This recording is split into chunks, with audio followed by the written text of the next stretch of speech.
the Winthorpe heirs. In the very heart of the London season, where reputations are made over teacups and futures are decided in a single dance, one family stands so firmly placed in society that few would dare speak against them, and yet many would dearly love to. They are the Vanes of Winthorpe. At their head is Alistair Vane, Earl of Wynthorpe, a man of wealth, influence and long-practised restraint, beside his elegant, clear-eyed Countess, Helena, who knows the manners of the ton well enough to wield them like a blade when her family is threatened. Their household is fortified not only by title and fortune, but by loyalty. The formidable Lady Agnes Vane, the Earl's sister, whose sharp wit has cooled many a schemer mid-sentence, and Mr Stephen Pembroke, the family's trusted solicitor, keeper of papers, secrets, and the quiet truths inked into law. Yet even the most established houses may be unsettled by a whisper. For this season brings not only glittering assemblies and triumphal introductions, but the hum of something darker, an old matter of inheritance, a missing document, and a rival matriarch who smiles sweetly as she tightens her net. For the Earl has 4 sons, each admired in his own way, and each this year marked as prey by the marriage market. First is Marcus Vane, Viscount Larkhill, 37, heir to Winthorpe, disciplined, composed, and famously unshakable, until a woman as proud as she is principled steps into his path. Second is Julian Vane, 34, charming, celebrated, and dangerously sought after, a man who laughs easily, yet carries a wound London would gladly reopen. Third is Benedict Vane, 30, quiet, exacting, and brilliant with estates and ledgers, whose steady mind may be the only thing standing between his family and those who would undo them.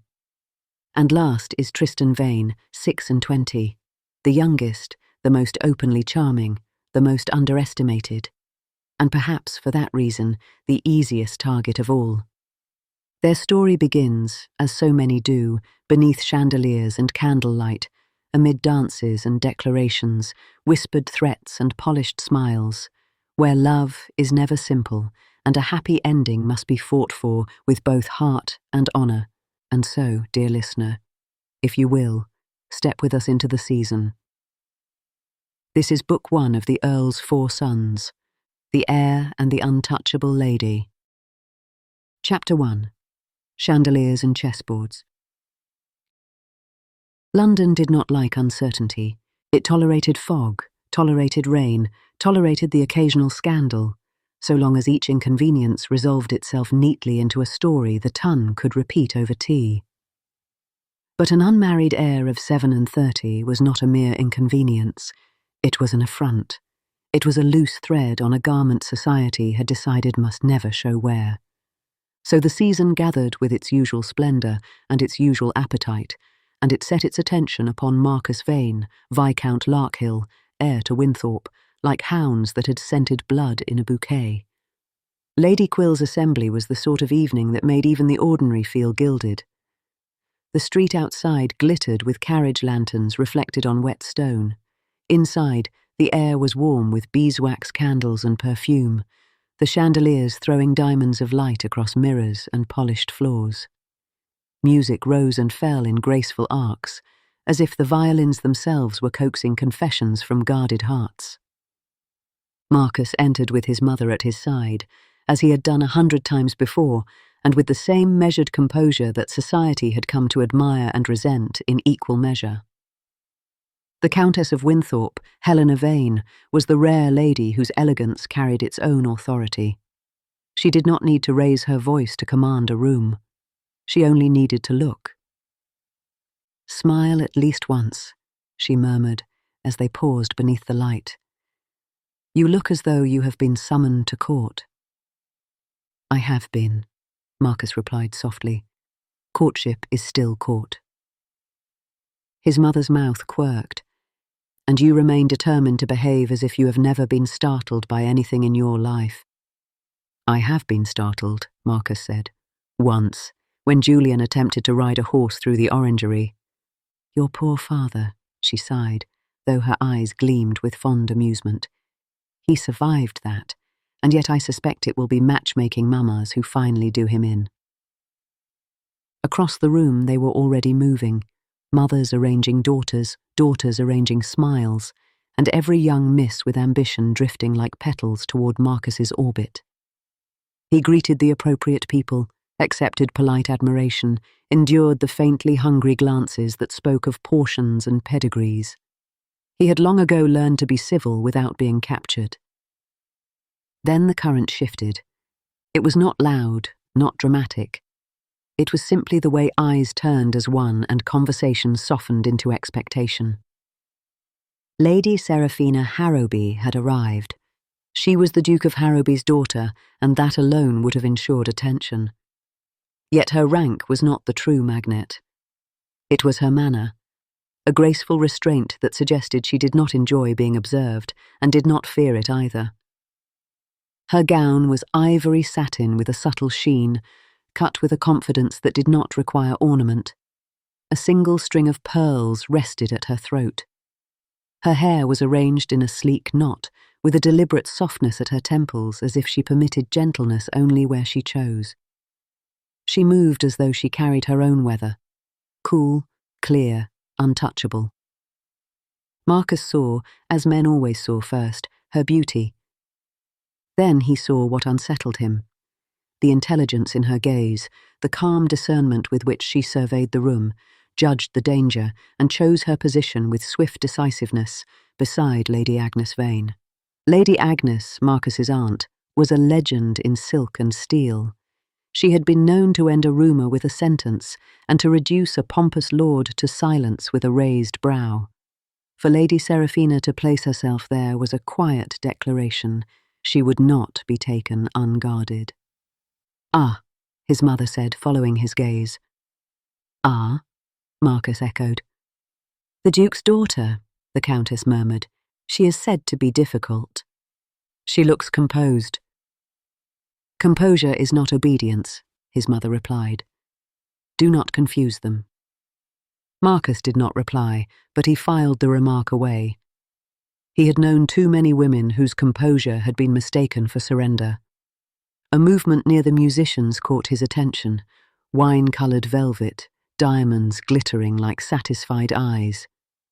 Lady Davenant had arrived. Lady Davenant was a widow with a fortune and a smile that could be mistaken for benevolence by those who had never been offered a kindness that came with strings. She had a salon, a network, and a gift for making threats sound like solutions. Marcus's father had always referred to her as useful, which Marcus had learned to hear as dangerous. She approached Marcus with practised ease, as if they were old friends. "My Lord Viscount," she purred, "how loyal of you to appear. London was beginning to take offence." "I had not realised London was so tender," Marcus replied mildly. Lady Davenant laughed.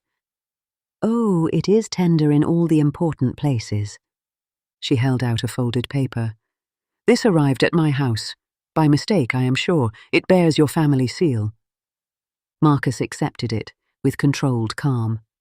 The wax was dark and stamped with Winthorpe's crest, yet the paper looked two-handled, creased and smoothed again, as if someone had rehearsed holding it for effect. "I will have my solicitor collect it," Marcus said. "You may wish to read it," Lady Davenant murmured. "For your own protection." "Protection from what?"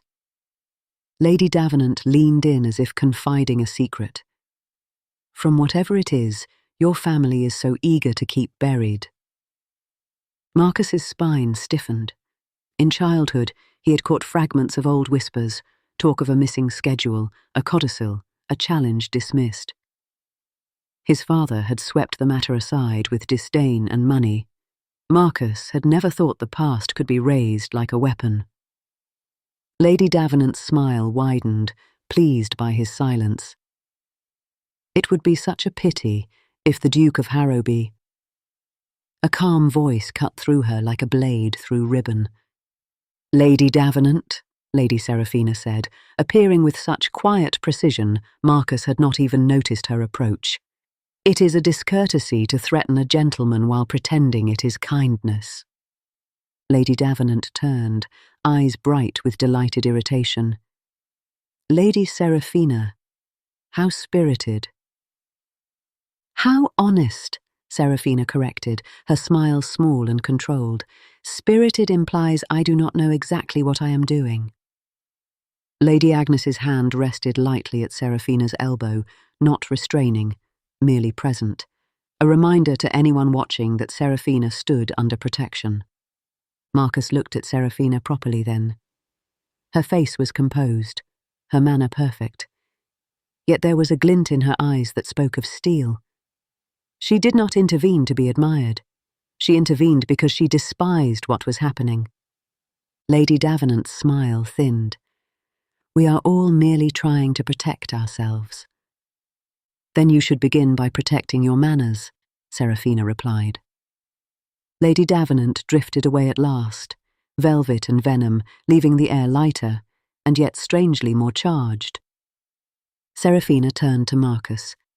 If you accept my advice, my lord, do not allow her to corner you again. Marcus's brow lifted. Advice from the Duke's daughter. Advice from a woman who has spent 3 seasons learning which smiles are snares, Seraphina returned. Then, after a pause that suggested she disliked revealing anything, she added, She is dangerous. Marcus glanced down at the sealed note. So it seems. Seraphina's gaze flicked to the wax. That seal is meant to frighten you. Why intervene? Marcus asked, quiet. Seraphina's expression did not soften. Because I dislike bullies. The simplicity of it struck him. No flirtation, no performance. Just principle. I am obliged, he said. You are aware, Seraphina corrected, and inclined her head before moving away. Marcus watched her go, and for the first time in a long time, he found the season's glittering theatre genuinely interesting. Not because it pleased him, but because it had placed a woman in his path who did not behave as if she were part of anyone else's game. Chapter 2. Almax and Alliances. Almax was not merely a ballroom, it was a verdict.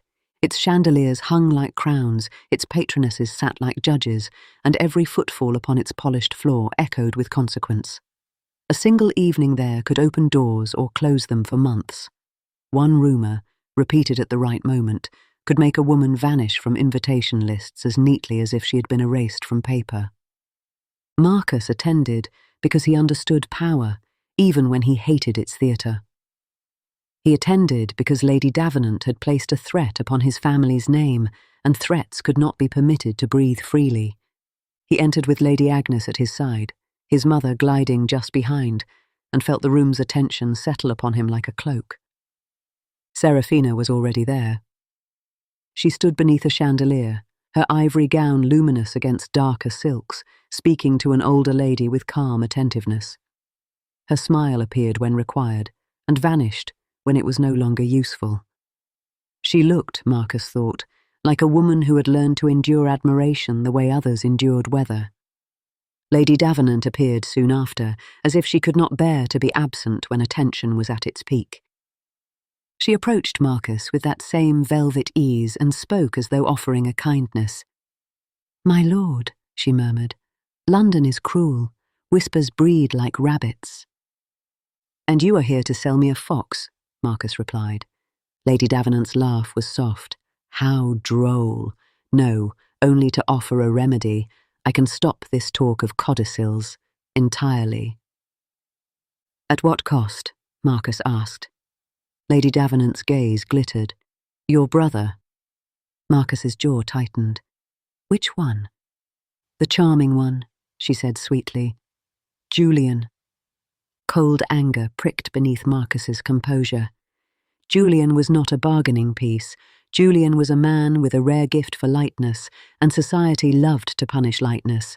Lady Davenant's niece, pretty and pliant, would be a chain. My brother is not a commodity, Marcus said. Everything is a commodity in London, Lady Davenant replied. Even virtue, even love. I merely prefer honesty about it. You have no proof of anything, Marcus said, controlled. I have enough, Lady Davenant murmured. And London does not require proof, only entertainment. It was true. Marcus had always understood that society preferred the elegance of a whisper to the bluntness of fact. Before he could answer, Seraphina's voice came behind him. Lady Davenant, she said softly, if you are selling remedies, you ought to disclose that you are the illness. A faint gasp rippled through nearby ladies, quiet, delighted. People loved a sharp line when it did not cut them. Lady Davenant turned, eyes bright with fury and pleasure. Again? Again, Seraphina replied. You speak of codicils, as though you have studied them. My late husband kept a solicitor, Lady Davenant said smoothly. Seraphina smiled, small, brilliant. Then you know that documents may be misplaced accidentally, or removed deliberately. The room leaned in without moving. Even Marcus felt the shift. Seraphina had done something dangerous. She had returned suspicion to Lady Davenant with elegant precision. Lady Davenant's gaze narrowed. Are you accusing me? I am inviting caution, Seraphina said. A lady who speaks loudly about another family's papers risks appearing invested. It was exquisite. Mrs. Quill, hovering nearby with a cat's interest, made a pleased sound. Lady Davenant recovered quickly, her smile tightening. You would make an excellent lawyer, my dear. I prefer truth, Seraphina replied. It requires less ink. Lady Davenant withdrew, not defeated, merely delayed. Marcus turned to Seraphina. You do not fear making enemies. Seraphina's gaze held his coolly. I have had enemies since I first entered a ballroom. You should not have to fight alone, Marcus said, and surprised himself with the quiet sincerity of it. Seraphina's expression flickered. Surprise, irritation, and something that looked perilously like relief. Then she hid it behind composure. Do not offer me pity, she murmured. Offer me sense. Then help me, Marcus said quietly, not as a rescue, as an ally. Seraphina hesitated. This is improper. Yes, Marcus agreed, but Lady Davenant is not a proper woman. If she intends to bind my family, I would rather meet her on every field, law, gossip, and glitter. Seraphina's lips curved faintly, almost unwillingly. Very well, but we will not skulk in shadows. No, Marcus asked. We will fight her in plain sight, Seraphina said, where she cannot invent whatever she likes. Thus, their alliance began. Respectable, carefully chaperoned by Lady Agnes's presence, and yet threaded with something private. A growing trust that felt dangerously intimate in a world where intimacy was weaponized. Over the following weeks, Marcus discovered Seraphina's particular gift. She noticed everything. She noticed which ladies repeated Lady Davenant's phrases as if rehearsed, which gentleman spoke of tenant unrest with suspicious timing, which mother let a sentence slip, so unfortunate about Winthorpe's papers, then watched for the reaction like a child dropping a pebble into a pond. Marcus had always believed composure was power. Seraphina taught him that attention was power too, the ability to read a room as one read a letter, searching for what was not said aloud. In turn, Marcus offered her the protection of his steadiness. When gossip drifted too close, he made it die by refusing to react. When men attempted to corner her, he intervened with polite certainty that left no opening for offence. One evening at a musicale, as the soprano's voice rose like smoke toward the painted ceiling, Seraphina leaned slightly toward him. You are very practised at appearing unbothered, she murmured. I have had training, Marcus replied. In what? Her voice was dry. In being heir, Marcus said. Seraphina glanced at him, and for the first time he saw a brief crack in her composure, an expression too honest to be polished. That sounds lonely, she said quietly, before she could stop herself. Marcus felt the words land like a touch. "I have been adequate company to myself," he replied, careful. Seraphina's mouth curved faintly. "Adequate is a tragically low standard." Then she looked away, and Marcus wondered if she had meant to be kind. Chapter 3. The Trap at Surrey House. The house party in Surrey was hosted by a marquis who loved spectacle and called it hospitality. The house itself glittered like a jewel box, marble floors, mirrored corridors, candlelight reflecting endlessly, so that one could never be entirely sure which figures were real and which were only the echo of silk. The guest list was carefully chosen, enough rank to make everything important, enough gossip to make everything dangerous. Lady Davenant had ensured Marcus could not refuse without appearing fearful. The Duke of Harrowby had ensured Seraphina attended because dukes did not retreat from anything, least of all rumours. For 3 days, the party moved like a well-rehearsed play. Morning rides, afternoon calls, musicales at dusk, cards by candlelight. Marcus watched, listened, and felt the pressure tightening. Lady Davenant's influence was everywhere, subtle as perfume, lingering as smoke. Seraphina endured it with calm restraint. Yet Marcus noticed the small signs of strain, the careful set of her shoulders, the way her smile appeared only when required. On the 3rd night, the trap sprang. It began with a scream. Lady Davenant's niece burst into the music room, breathless and tearful, her hair slightly disordered, her cheeks flushed as if she had been running. "They are in the library," she sobbed. "Alone. Together." The room froze, hungry. Marcus felt a rare surge of cold panic. He could withstand scandal for himself. Society forgave men. It devoured women. The Duke of Harrowby's voice cut through the murmurs. "Explain." Marcus stepped forward, his tone controlled. "It is false." Lady Davenant's niece wept harder. "I saw them, his hand, her glove." The lie was crafted with artistry, nothing explicit, only implication, enough to force satisfaction, enough to corner Marcus into a rushed engagement, for honour. Seraphina stood very still. Then she moved. She stepped forward with a calm that made the room quiet without effort. "You did not see me," she said, "because I was not there." Lady Davenant's niece faltered, only a flicker, but enough. Seraphina continued, voice precise. "If you insist upon inventing scenes, at least learn the geography. The library door squeaks. Anyone within 10 paces would have heard it. Yet none of you heard anything, because nothing occurred." Disappointment rippled through the room. Uncertainty followed. People adored scandal, but they loved choosing sides more. Lady Davenant's voice purred. "My dear, indignation is understandable, but appearances—" Seraphina's gaze snapped to her. "Then you should be ashamed to manufacture appearances." The air tightened. The Duke's jaw clenched. "Seraphina!" She turned slightly, not defiant, but steady. "Father, I will not be bartered to soothe gossip." A gasp. The Tun did not enjoy women who refused to play their assigned parts. Seraphina then did the most shocking thing of all. She seized the story. "I shall be leaving tomorrow," she announced, "and to prevent further farce, my father has already entered negotiations for my hand."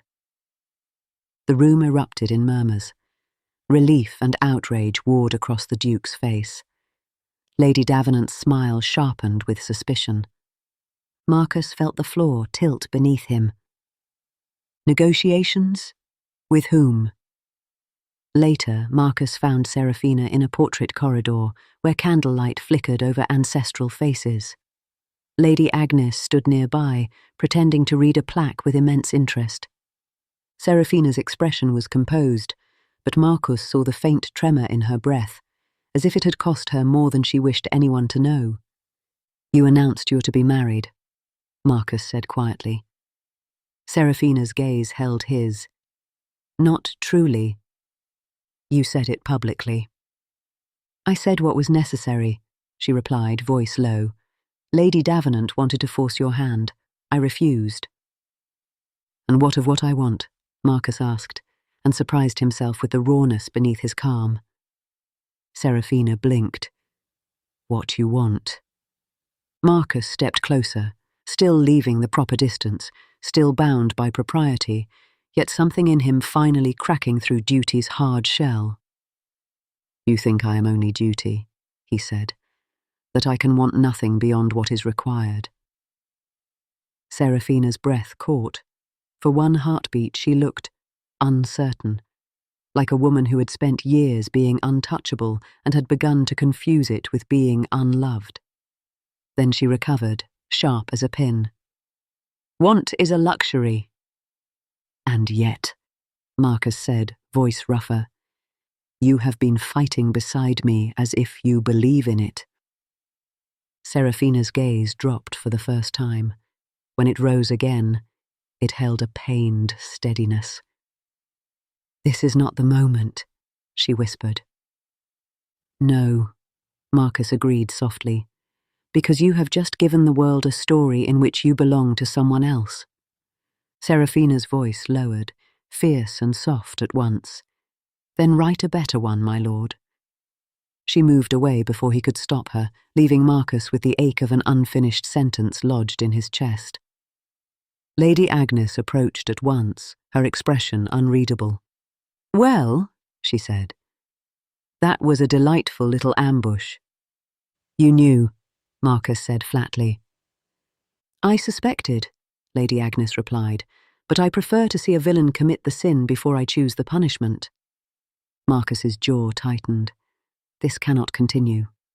No, Lady Agnes agreed. It must end. Chapter 4. Truth in Plain Sight. The truth arrived not with a dramatic confession, but with a ledger. Lady Agnes bought it at auction. I have my hobbies, she announced, as if acquiring dusty estate accounts were no stranger than purchasing ribbons. Inside, pinned between brittle pages, was a copy of an old steward's letter referencing the missing schedule, the codicil removed decades earlier.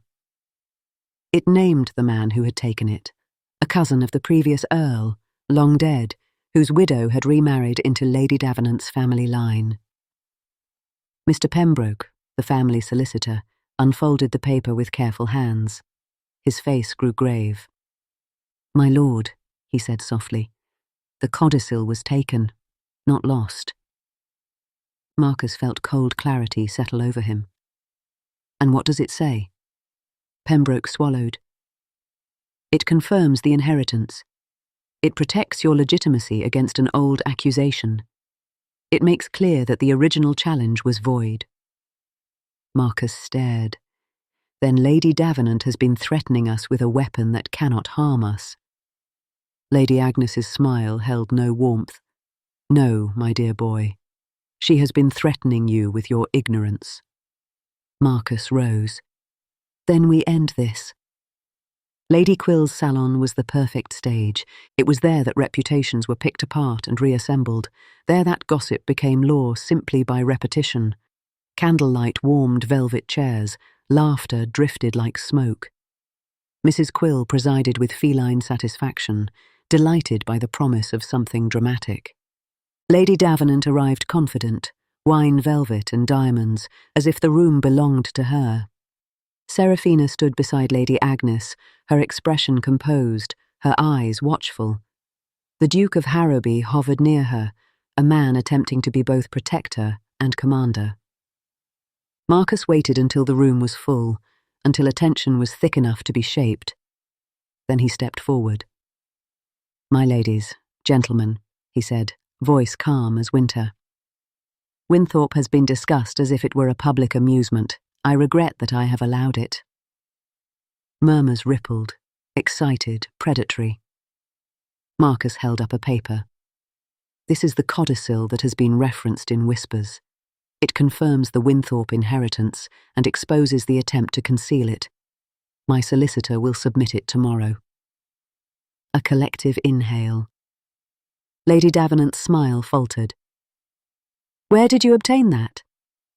Marcus met her gaze. "From those who prefer truth to leverage." Lady Davenant's cheeks coloured. "You dare embarrass me." "I dare end this," Marcus replied. Then he turned, slowly, deliberately, toward Seraphina. "Lady Seraphina announced recently that negotiations for her hand had begun," Marcus said, loud enough for the room. "That announcement protected her from scandal. It also created a story that does not suit me." Seraphina's eyes widened, and Marcus saw the flicker of fear. Fear not for herself, but for what his next words might cost. Marcus's voice softened, but it carried. "Lady Seraphina is not a prize, not a treaty, not a shield. She is a woman of principle and courage, and she has made me, against my habits, wish for something I cannot pretend is duty." Silence fell like snowfall. The Duke's jaw tightened. "My lord." Marcus inclined his head toward him, respectful and unyielding. "Your Grace, I request the honour of calling formally upon your daughter, properly. Not because rumour demands it, but because I do." The Duke's pride warred with shock. He looked at Seraphina as if seeing her not as a possession, but as a person making a choice. "Do you wish this?" he asked tightly. Seraphina lifted her chin. Her gaze met Marcus's, steady, clear, chosen. "I do," she said. The room exhaled. Relief and delight rippled through it. Mrs. Quill dabbed at her eyes theatrically. A few matchmaking mammas looked scandalized, and even they could not suppress curiosity. Lady Davenant stood rigid, suddenly revealed not as a queen, but as a schemer whose game had been seen. Marcus crossed the space between himself and Seraphina, and offered her his hand, properly, with the space of propriety between them, and yet with a tenderness that made the gesture feel like a vow. Seraphina placed her gloved fingers in his, not captured, not bartered, chosen. Epilogue. Weeks later, Winthorpe's country estate glowed under late summer sun. Roses climbed pale stone. The lawns stretched like green velvet. Seraphina walked the garden paths beside Marcus, as if she had always belonged there, yet without surrendering an inch of herself. Their courtship was not noisy, it was deliberate. It was built in conversations rather than declarations, in the library where Marcus finally allowed himself to laugh, quietly, in the estate office where Seraphina read tenant letters and insisted compassion was not weakness, in the evenings when Lady Agnes watched them with hawk-like approval and murmured, "Do try not to break each other. I rather like you both." The codicil was filed, the whispers thinned. Lady Davenant's influence stumbled, though Marcus did not believe it was gone. He was correct. One morning at breakfast, the post arrived. Marcus glanced up just in time to see Julian enter, handsome, brilliant, forever smiling, only for that easy smile to vanish as he broke a seal. Marcus's stomach tightened, because the crest pressed into the dark wax belonged to Lady Davenant, and the letter was addressed, quite plainly, to Julian Vane, to be continued. As the last carriage lamps faded down Winthorpe's drive, London did not grow quiet, it merely sharpened its appetite. For Marcus Vane had chosen love in plain sight, and in doing so had drawn the attention of every schemer who preferred shadows. Now the season turns its gaze to Julian, the charming second son, because a sealed letter bearing Lady Davenant's crest has found him, and whatever wound he hides, she means to press it. Beyond him waits Benedict, the family's quiet scholar, already tracing ink and signatures that do not belong, proof that this war is being fought with paper as much as whispers. And last comes Tristan, the youngest, smiling too easily for a world that will soon try to ruin him for sport. 4 brothers, 4 hearts, 1 glittering season, and a single missing truth that someone is desperate to keep buried, even if it costs the Vanes everything.